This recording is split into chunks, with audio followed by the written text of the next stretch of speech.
Assalamualaikum warahmatullahi wabarakatuh. Waalaikumsalam warahmatullahi wabarakatuh.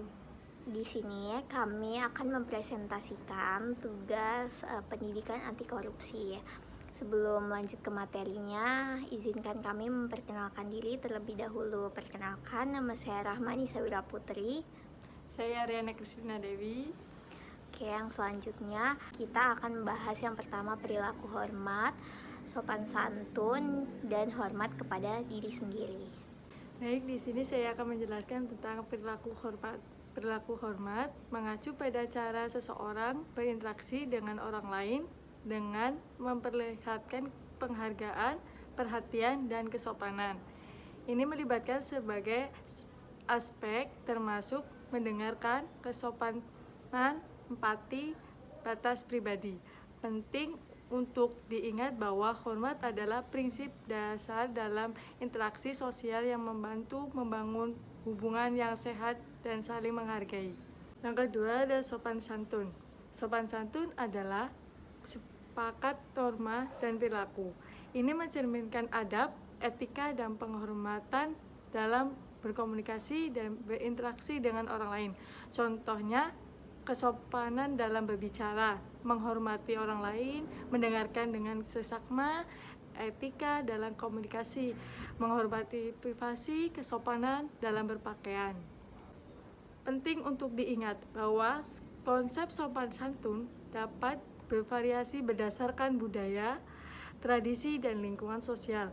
Namun, inti dari sopan santun adalah menghargai dan memperlakukan orang lain dengan baik. Dan ketiga, hormat kepada diri sendiri. Perilaku yang menghormati diri sendiri melibatkan cara individu memperlakukan dan merawat diri mereka sendiri dengan penghargaan, perhatian, dan kasih sayang.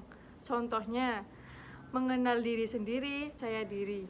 Perilaku yang menghormati diri sendiri adalah bahwa itu adalah tindakan kasih sayang kepada diri sendiri. Yaitu ini membantu individu merasa lebih seimbang. Selanjutnya yaitu tentang penilaian atau pandangan tentang berita korupsi yang terjadi di Indonesia. Yang pertama, kami ambil berita tentang Kades di Banten, korupsi 925 juta untuk karaoke dan nyawer LC tiap hari. Ini ada penjelasan di bawahnya untuk beritanya. Nah, pandangan kami tentang kasus ini adalah tindakan yang sangat tidak etis dan merugikan masyarakat serta pembangunan daerah tersebut. Perilaku yang menghormati dalam konteks ini akan mencerminkan sikap dan tindakan yang jelas mengancam tindakan tersebut.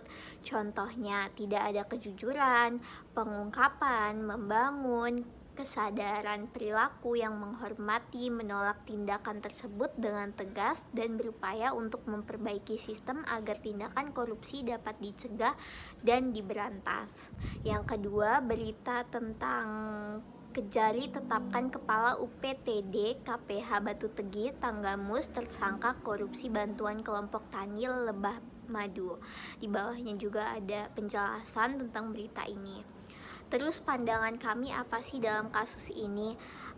Kasus korupsi dana bantuan ini adalah menjunjung tinggi nilai-nilai kejujuran, integritas, dan perawatan terhadap kesejahteraan kelompok tani tersebut.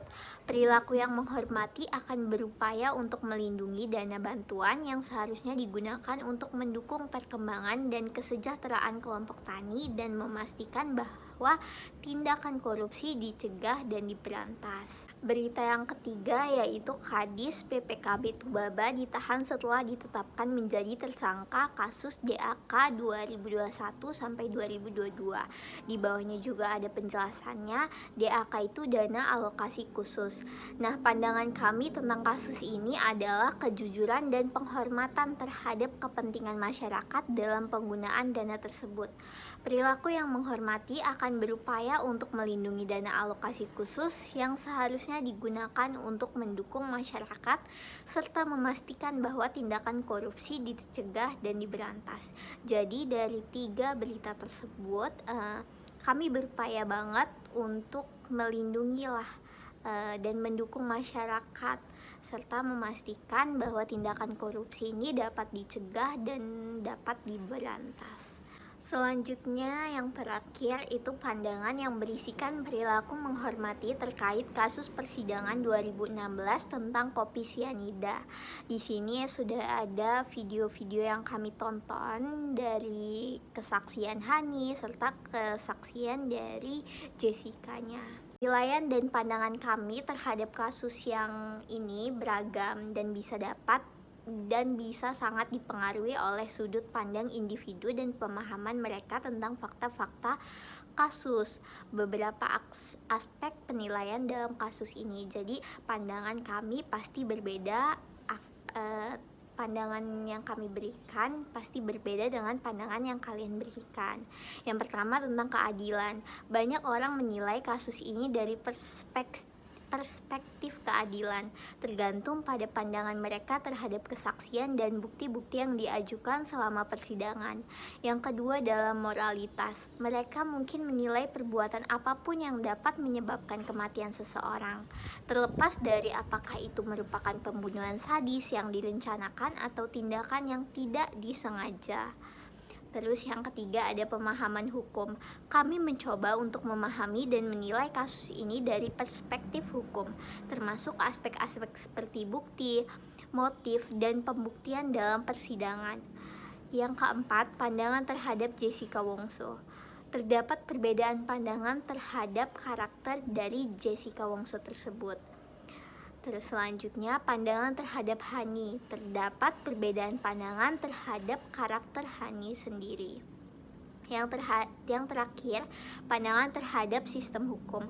Bagaimana kasus seperti ini ditangani oleh pengadilan dan apakah ada perbaikan yang diperlukan dalam proses hukum. Penilaian dan penghormatan atas kasus ini akan bergantung pada pandangan pribadi dan pemahaman masing-masing individu. Jadi, menurut kami, penilaian dan pandangan kami itu seperti ini, belum tentu menurut kalian itu seperti ini. Gitu. Nah, sekian yang bisa kami sampaikan tentang materi perilaku hormat, sopan santun, hormat kepada diri sendiri, serta berita-berita korupsi dan tanggapan kami terkait kasus kopi sianida 2016. Kami akhiri, wassalamualaikum warahmatullahi wabarakatuh. Terima kasih.